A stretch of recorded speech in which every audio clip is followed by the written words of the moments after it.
Your hands shake too much to hold the baby safely. Maybe you should just watch from the couch so you don't drop him, said my son-in-law, loud enough for every guest at the baby shower to hear.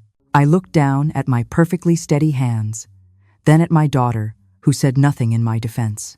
I smiled, excused myself to the restroom, and quietly slipped the envelope containing their life-changing gift back into my purse. When they discovered what was inside that envelope 3 weeks later, the apologies started flooding in. But by then, I was already watching the sunset from my lakefront property, and I had no intention of answering. If you're watching this, subscribe and let me know where you're from. Now, before you think I'm just another bitter grandmother with hurt feelings, let me tell you how we got here. Because what happened at that baby shower wasn't about one rude comment. It was about 8 years of being treated like a burden instead of a mother, and finally having the means to walk away with my dignity intact. I'm Eleanor Mitchell, and at 68 years old, I spent 35 years teaching 3rd grade at Maple Grove Elementary. I raised my daughter Rachel alone after her father passed when she was 12. I worked double shifts, tutored on weekends, and went without new clothes for a decade so she could have dance lessons and summer camps. I thought all that sacrifice would mean something when she grew up. I thought love given freely would eventually be returned. I was wrong. Rachel married Kevin Porter 8 years ago. He was a financial analyst with expensive taste and an even more expensive opinion of himself. From the moment they started dating, I noticed changes in my daughter. Suddenly, my small apartment was embarrassing. My second-hand furniture was tacky. My home-cooked meals weren't sophisticated enough for dinner parties. But I kept my mouth shut because mothers do that. We swallow our hurt and keep showing up, keep loving, keep hoping things will change. They never changed. They only got worse. 4 months before the baby shower, I was sitting in my kitchen eating oatmeal for dinner because my pension check had to stretch another week. The phone rang. It was Rachel, which surprised me since she usually only called when she needed something. "Mom, I have amazing news. I'm pregnant." For a moment, all the hurt dissolved. A grandchild. Someone new to love. Someone who might see me as more than an inconvenience. I started crying. Happy tears that I hadn't felt in years. "Oh, sweetheart, that's wonderful. I'm so happy for you both. Kevin and I have been talking," she continued, her voice taking on that careful tone I'd learned to dread. "We're going to need help with the baby. Daycare is so expensive, and Kevin thinks it would be better if family helped out instead." There it was. Not an invitation to be part of their lives, but a request for free labor. "Of course I'll help however I can." "Great. Kevin was thinking you could watch the baby 3 days a week, maybe 4. That way we can save on childcare costs and put that money toward the new house we're looking at.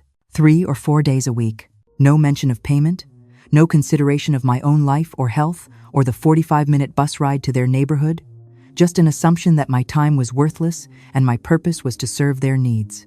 "We can discuss the details later," I said, too tired to argue. After I hung up, I looked around my tiny apartment. The same apartment I'd lived in for 15 years, watching the rent increase while my pension stayed the same. I had exactly $47.32 in my checking account. My refrigerator contained oatmeal, expired milk, and half a loaf of bread. This was the life of a woman who had given everything to her family. 2 weeks later, everything changed. The letter arrived on a Tuesday, certified mail from a law firm in Boston. My great-aunt Florence had passed away at 94, and I was named as her sole beneficiary. I barely remembered Aunt Florence. She'd moved to Boston before I was born, and we'd exchanged Christmas cards for decades without ever meeting in person. Apparently, she'd been quietly watching my life from a distance, reading my letters about Rachel's wedding, her career, my retirement. She'd never married, never had children, and had spent 60 years building a small real estate empire that no one in the family knew about. The estate was valued at $4.2 million after taxes. $4.2 million. I read the number so many times the paper started to wrinkle from my grip. Here I was, rationing oatmeal. And suddenly, I had more money than I could spend in 3 lifetimes. The smart thing would have been to call Rachel immediately, to share the incredible news and celebrate together as a family. But something made me pause. Maybe it was the memory of last Thanksgiving when Kevin had loudly complained about having to eat at my cramped apartment instead of going to a nice restaurant. Maybe it was Rachel's embarrassed silence when he made those comments. Or maybe it was the realization that for the first time in my life, I had power, and I wanted to see what my family would do when they didn't know I had it. So I told no one. I hired a financial advisor, a lawyer, and a property manager, all bound by strict confidentiality agreements. I set up accounts, made investments, and started quietly transforming my life while continuing to eat oatmeal and ride the bus to keep up appearances. But I also started planning a gift. The baby shower was 2 months away, and I wanted to do something spectacular, something that would solve all their financial problems and prove that their struggling mother was actually their greatest blessing. I arranged for a cashier's check of $800,000 for a down payment on their dream house. I set up an educational trust fund with $200,000 for my future grandchild. I had beautiful documents prepared, everything wrapped in an elegant envelope with a handwritten letter explaining my inheritance and my desire to share it with the family I loved. I spent those 2 months imagining their faces when they opened it, Rachel's tears of joy, Kevin's speechless gratitude, maybe even an apology for years of dismissive comments and thoughtless treatment. I was going to be the hero of this story, the grandmother who appeared to have nothing but secretly had everything. I should have known better than to expect gratitude from people who had never learned to be grateful. The baby shower was held at Rachel and Kevin's rental house on a Saturday afternoon in March. I arrived early, wearing a new dress I'd bought specifically for the occasion. Nothing flashy, just a nice navy blue outfit that made me feel put together for once. The envelope was tucked safely in my purse, waiting for the right moment. The house was decorated beautifully. Blue streamers, balloon arrangements, a cake shaped like a teddy bear. Kevin's mother, Patricia, was already there, holding court in the living room with her designer handbag and professionally styled hair. She glanced at me when I walked in with the kind of look you'd give a stray cat that wandered into a garden party. "Eleanor, you made it. Rachel wasn't sure you'd be able to come all this way on the bus." "I managed just fine, thank you." The next 2 hours passed pleasantly enough. I helped set up food, chatted with Rachel's friends, and tried to ignore the pointed comments from Kevin's side of the family about my outdated phone, my simple jewelry, my clear lack of sophistication. I kept touching the envelope in my purse, reminding myself that soon everything would be different. The gift opening was scheduled for 3 o'clock. Guests gathered in the living room while Rachel and Kevin sat in matching chairs, surrounded by presents wrapped in expensive paper. I watched them open gift after gift.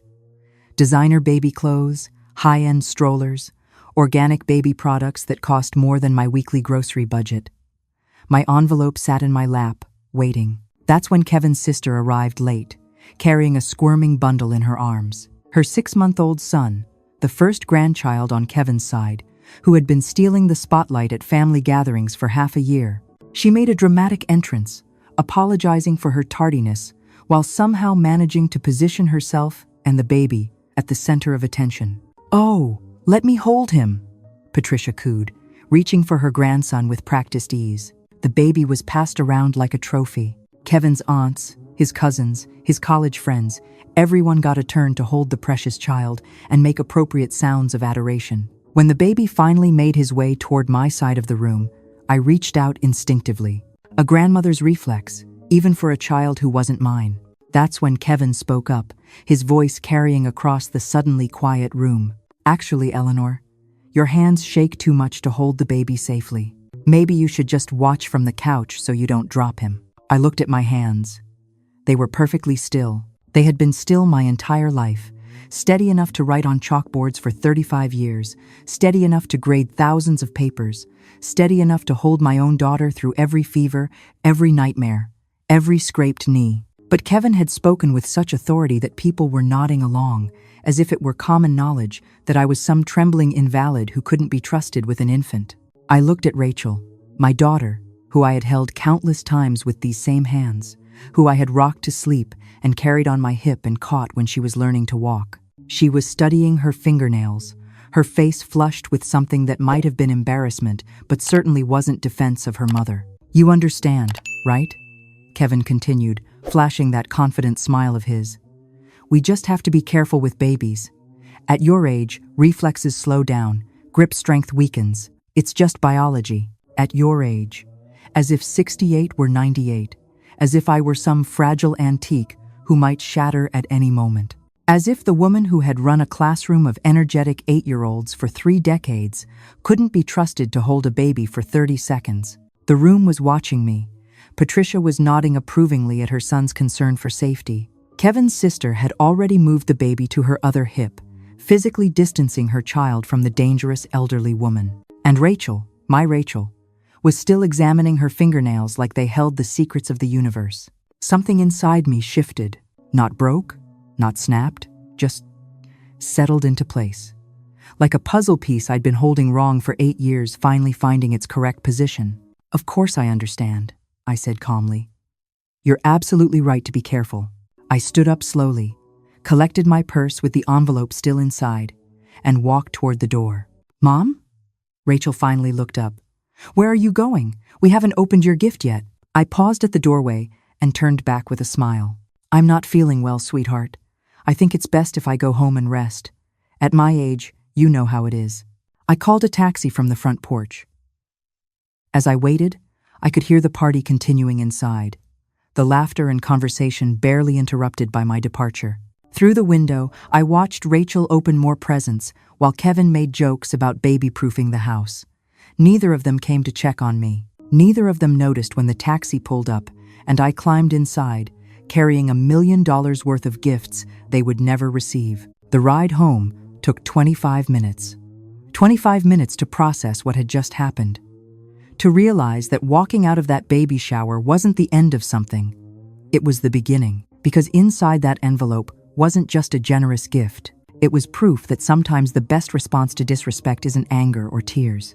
It's simply walking away with everything they thought they deserved. Back in my apartment, I sat in my late husband's armchair, the one piece of furniture I'd kept through all the downsizing, and placed the unopened envelope on my coffee table. $1 million in combined value, prepared with love and hope, intended for people who thought I was too old and shaky to hold a baby. I made myself a cup of tea and waited. The first call came at 6:30. Rachel's voice was confused, slightly annoyed. "Mom, what happened? You just left in the middle of my baby shower. I told you I wasn't feeling well. Kevin said you seemed upset about something. Was it the thing about holding the baby? Because he didn't mean anything by it. He's just protective." Protective. An interesting word for public humiliation. "I'm fine, Rachel. Just tired. How was the rest of the party?" "It was great. We got so many amazing gifts. Patricia gave us a complete nursery set, and Kevin's boss sent this incredible rocking chair that costs like $2,000. Oh, and we didn't open yours yet. I figured I'd wait until you could be there." I looked at the envelope on my coffee table. The envelope containing $800,000 for their dream home, $200,000 for their unborn child's education, a letter explaining that their struggling mother had actually been a secret millionaire, waiting for the right moment to change their lives. "That's thoughtful of you, sweetheart. So can you come by tomorrow? Maybe around lunch? Kevin's making his famous pasta." Famous pasta. The same pasta he'd served at their dinner party last year, while loudly commenting that I probably couldn't afford to bring a good wine to pair with it. "I'm afraid I'm busy tomorrow." Busy with what? The question was so genuine, so confused, that I almost laughed.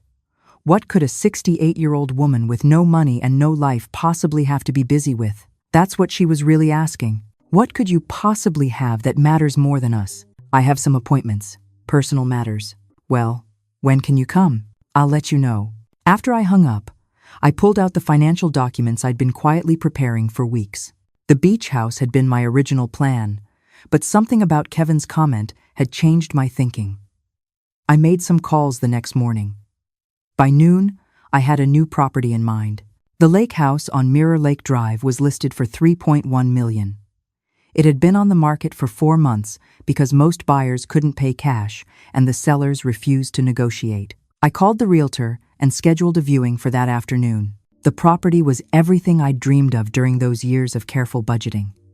A stunning contemporary home with walls of windows overlooking the lake, 4 bedrooms, 3.5 baths, a gourmet kitchen I'd actually enjoy cooking in, and a wraparound deck where I could watch the sunrise over water so still it looked like glass. There was even a boat dock and a small guest cottage at the edge of the property. "It's beautiful," I told the realtor, a pleasant woman named Susan who couldn't hide her skepticism about my ability to afford such a property. "I'll take it." "Mrs. Mitchell, perhaps we should discuss financing options. At this price point, most buyers need significant time to arrange. I'll be paying cash. Full asking price. I'd like to close as quickly as possible." Susan's demeanor shifted so fast I nearly got whiplash. Suddenly I was offered coffee, given a comfortable seat, and treated like the valued client I actually was. We signed preliminary paperwork that afternoon, and I arranged for a bank-to-bank transfer that would complete within a week.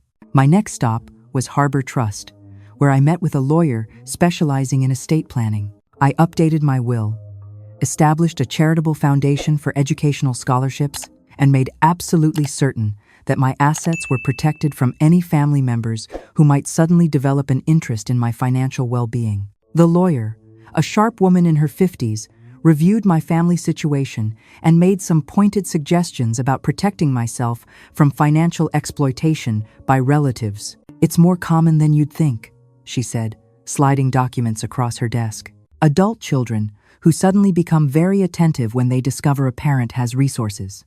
We can structure your estate to ensure your wishes are respected, regardless of outside pressure." I signed every document she put in front of me. The week after the baby shower was filled with furniture, shopping, property inspections, and the satisfying process of building a new life. I kept my old apartment as a decoy, continuing to check the mail and occasionally turning on lights to maintain appearances. But I spent most of my time at the lake house, watching delivery trucks arrive with furniture I'd chosen myself for the first time in my life. Rachel called twice that week. The first time to ask again about opening my gift. The second time to remind me about my promised babysitting duties. "The baby is due in 4 months, Mom. Kevin and I need to finalize our childcare plan. His mother offered to help on Mondays and Fridays, but we're counting on you for the middle of the week." Counting on me. Not asking, not requesting, not hoping. Counting on. As if my time and energy were resources they had already allocated without my input. "We should discuss that closer to the due date." "What's to discuss? You said you'd help." "I said I'd help however I can." I didn't agree to a specific schedule. Silence on the other end. Then carefully, "Mom, is something wrong? You've been acting strange since the shower." "Strange how?" "I don't know. Distant. Kevin thinks you're upset about the baby thing, but I told him you're not that sensitive." "Not that sensitive." The same phrase she'd used when I'd mentioned being hurt by Kevin's comments about my apartment. The same phrase she'd used when I'd cried at being excluded from their anniversary dinner. Too sensitive, too emotional, too much trouble to accommodate. "I'm not upset, Rachel. I'm just busy." "Busy with what, though?" "You keep saying that. But you're retired. What could you possibly be so busy with?" I looked out the window of my lake house, at the sun setting over water that belonged to me now. "Personal matters. I'll call you later." The closing on the lake house happened on a Thursday. I signed the final documents, received the keys, and stood on my new deck watching boats drift across the lake while my phone buzzed with increasingly frustrated messages from my daughter. That evening, I cooked dinner in my gourmet kitchen, ate on my deck overlooking the water, and slept in a master bedroom with a view that cost more than Rachel and Kevin's entire house. 3 weeks after the baby shower, Rachel showed up at my old apartment. According to the building manager, she'd knocked for 15 minutes before convincing him to check whether I was okay. He'd told her, as I'd instructed, that I was fine but traveling. She called immediately. "Traveling? Where? Since when do you travel?" "Since I decided I wanted to see more of the world." "Mom, this is ridiculous. You need to tell me what's going on. Kevin and I are worried about you." "Worried about me? Or worried about your childcare plan?" Silence. Then, "That's not fair, isn't it? When was the last time you called just to talk, Rachel? Not to ask for something? Not to discuss the baby? Not to remind me about obligations you've assigned me without asking? When was the last time you called because you wanted to hear my voice?" More silence. I could almost hear her searching her memory and coming up empty. "You're my mother. I shouldn't have to schedule calls like you're some distant relative." And you're my daughter. You shouldn't treat me like an unpaid servant who exists to solve your problems. Mom, I have to go. I have dinner plans. I hung up and walked out onto my deck, where the sunset was painting the lake in shades of gold and pink. Dinner plans meant heating up leftovers and eating alone, but it was my choice, my solitude, my peace. For the first time in years, being alone felt like freedom rather than abandonment. The next morning, Kevin called. This was unusual. In 8 years of marriage to my daughter, he'd called me maybe 3 times, always to relay a message from Rachel or request a favor. Eleanor, we need to talk. Good morning to you too, Kevin. Rachel is upset. She thinks you're pulling away from the family. And honestly, I'm starting to agree. This disappearing act, the vague answers about where you are, the refusal to commit to helping with the baby. It's not like you. And what am I like, Kevin? Excuse me? You seem to have a clear idea of what I'm like. What is it? What kind of person am I supposed to be? He paused, clearly not expecting pushback. You're Rachel's mother. You're supposed to be supportive, helpful, present. Family takes care of family. Does family also publicly humiliate family at baby showers? Does family tell a grandmother she's too old and shaky to hold a child? Longer pause. That was a misunderstanding. I was just being cautious. You were just being rude. There's a difference. Eleanor, I think you're overreacting. It was one comment at a stressful event. You can't hold that against us forever. I'm not holding anything against anyone. I'm simply making choices about how I want to spend my time and energy. Fine, but Rachel is your daughter, and this baby is your grandchild. Whatever issues you have with me, you shouldn't let them affect your relationship with her. I thought about all the times I'd swallowed my pride for Rachel's sake, all the holidays I'd smiled through insults, all the dinners where I'd pretended not to notice their embarrassment at my presence, all the years I'd told myself things would get better if I just kept being patient and loving and present. They never got better. They only got worse. My relationship with Rachel is between me and Rachel. Thank you for your concern, Kevin. Have a nice day. The calls and texts continued for weeks. Rachel oscillated between anger and guilt-tripping. Why was I being so difficult? Didn't I care about my grandchild? Was I really going to let one comment ruin our family? Kevin's messages were shorter, more transactional. When could I confirm my babysitting schedule? Had I reconsidered my travel plans? The baby was due in 3 months, and they needed to finalize arrangements. I didn't tell them about the lake house. I didn't mention the inheritance, or the foundation, or the completely transformed life I was quietly building. I just kept giving vague answers and watching from a distance as they grew increasingly frustrated with a mother who was no longer playing her assigned role. Then came the letter. It arrived at my old apartment, forwarded by the building manager. A formal invitation to a family meeting at Rachel and Kevin's house, written in Kevin's neat handwriting on expensive stationery. We feel it's important to discuss your future and ensure that proper plans are in place for your care as you age. Patricia has generously offered to share information about assisted living facilities that have worked well for elderly relatives in her family. Please join us Saturday at 2 p.m. Assisted living facilities. I was 68 years old, in perfect health, with full mental faculties and more money than they could imagine. And they were planning to discuss putting me in a home. I called Rachel that night. Did you know about this letter? She hesitated. Kevin thought it would be good to have a conversation about the future. You know, planning ahead. Planning to put me in a home, you mean? That's not. Mom, nobody's trying to put you anywhere. We just want to make sure you're taken care of. By strangers in a facility? Rather than by family?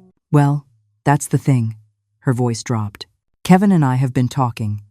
And with the baby coming, we're not sure we'll have the capacity to provide care if you start declining. His mother says it's better to have these conversations early, before there's a crisis. His mother, of course. Patricia, who had treated me like a charity case since the day we met, was now advising my daughter on how to warehouse me efficiently. I see.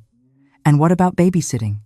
I thought you needed me 3 or 4 days a week. Well, that was before we realized. I mean, Kevin thinks maybe it's better to have professional childcare. More reliable, you know?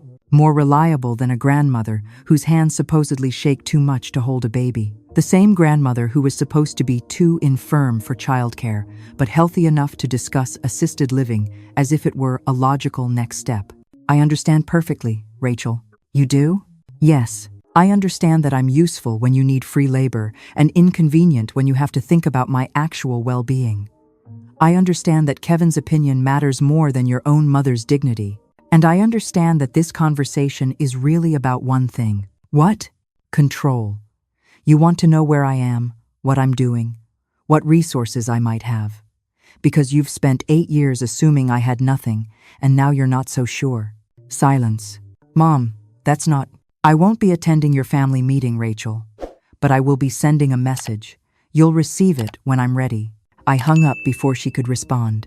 The message arrived at their house 3 days later by courier. Inside the envelope was a single piece of paper with the address of the lake house, a photo of the property, and a handwritten note.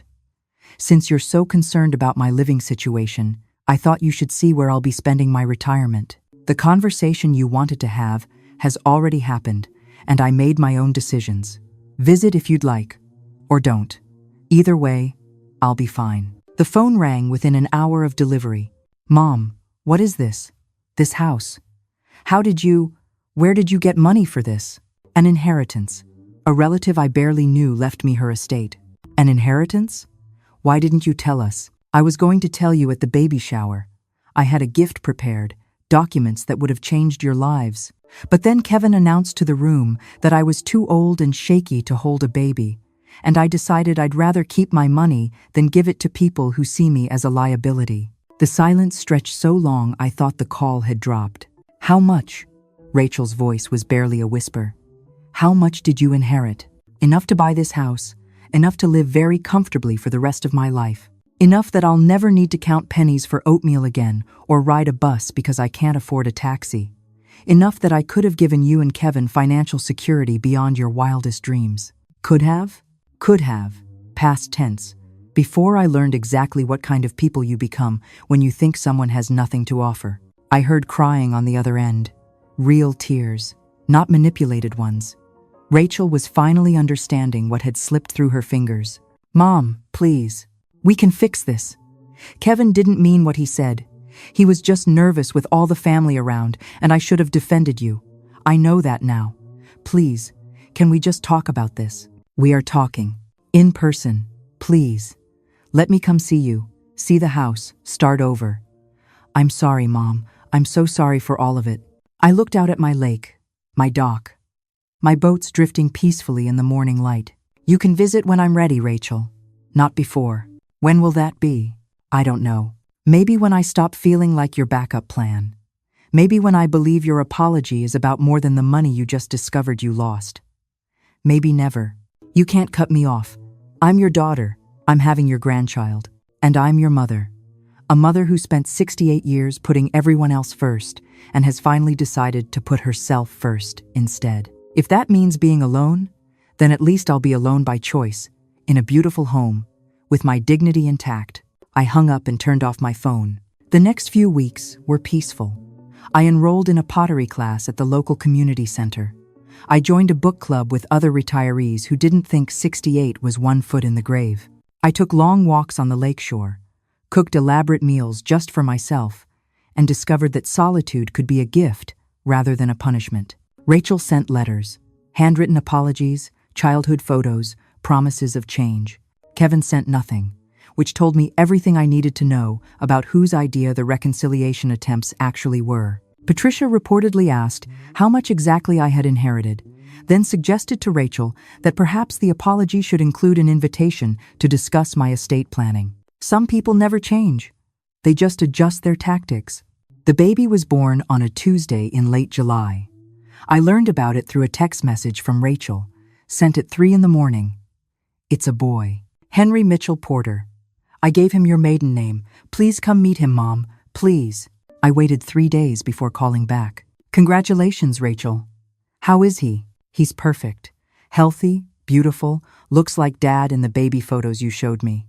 Mom, please come see him. I need you to meet your grandson. I thought about all the times I'd imagined this moment.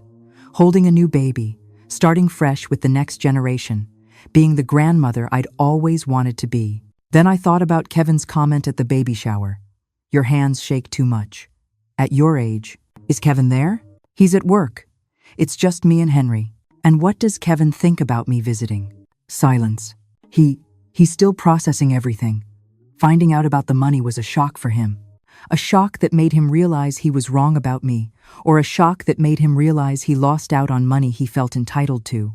Mom, because if Kevin still thinks I'm too old and unreliable to be around his child, then nothing has actually changed. The only difference is now he knows I have resources, which means his attitude adjustment is about money, not respect. Rachel was crying again. What do you want me to say? That Kevin is perfect? He's not. He's stubborn and prideful, and sometimes he says things without thinking, but he's my husband and Henry's father, and I'm stuck between you. You're not stuck, Rachel. You made choices. You chose to let him disrespect me for 8 years. You chose to plan my assisted living placement instead of defending my dignity. You chose to be embarrassed by your own mother rather than proud of her. Those were your choices, and now I'm making mine. So you're never going to meet your grandson? You're going to punish an innocent baby because you're angry at Kevin? I'm not punishing anyone. I'm protecting myself from people who have shown me exactly how little they value me. When you can tell me that Kevin genuinely respects me, not my money, but me as a person, then we can talk about a visit. Until then, I'll be at my lake house, living the life I've earned. I hung up and walked onto my deck. The sun was setting, painting the water in shades of orange and red. Somewhere out there, my grandson was sleeping in his nursery, and I wasn't there to hold him.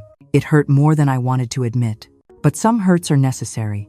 Some boundaries exist because we finally learned that we deserve them. The last call came 2 months later. Not from Rachel or Kevin, but from Patricia. Kevin's mother, who had looked at me like a stray cat at that baby shower, was now calling to discuss family matters. Eleanor, I think we've let this situation go on long enough. Which situation is that, Patricia? This estrangement, it's affecting Rachel, affecting the baby, affecting my son's marriage. As mothers, we need to put the children first and find a way to move past these petty disagreements. Petty disagreements. 8 years of disrespect condensed into petty disagreements. I wasn't aware we had a relationship that needed mending, Patricia. We're family now, whether you like it or not. And family needs to stick together, especially when there are resources involved. There it was. Resources involved. You mean my inheritance? I mean that you have a responsibility to your grandchild. That money could secure his future, pay for his education, give him opportunities.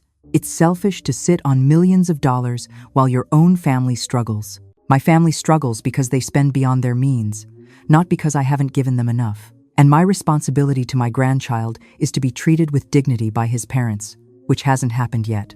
Kevin apologized. Kevin sent a text that said, "Sorry if you were offended." That's not an apology, it's a deflection. You're being unreasonable, Eleanor. At your age, you should be grateful that family wants to include you at all. Most elderly people would give anything to have grandchildren to spoil. And most grandchildren would give anything to have a grandmother who wasn't treated like an embarrassment. We don't always get what we want, Patricia. Fine, if that's how you want to play this, then I should warn you.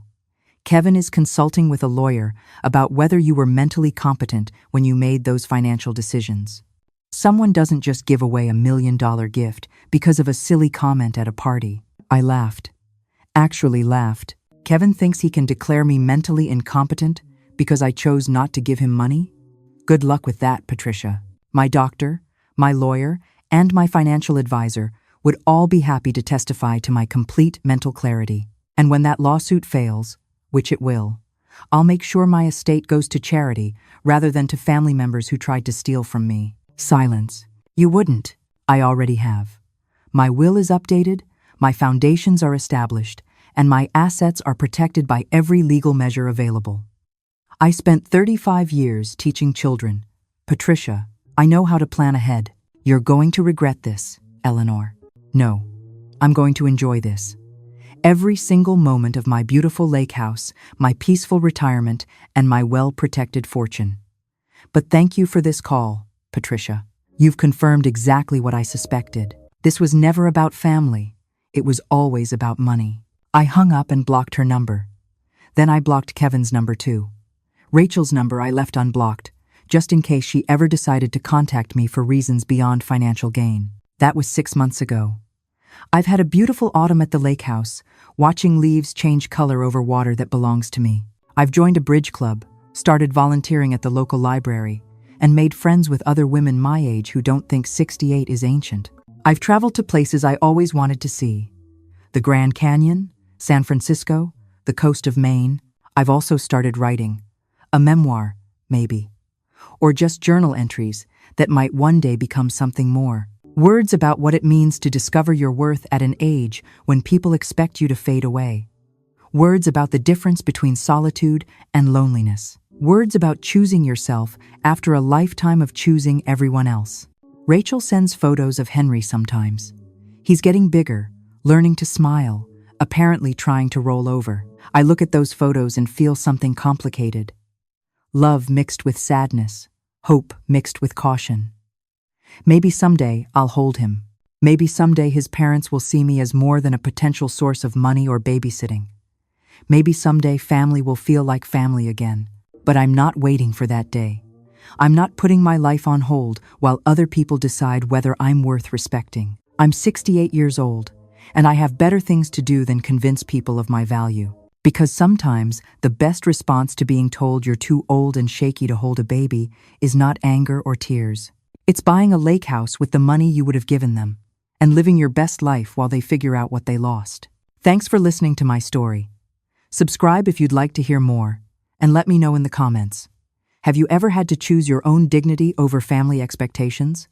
I'd love to hear about it, because your voice matters, and you're never too old to start putting yourself first.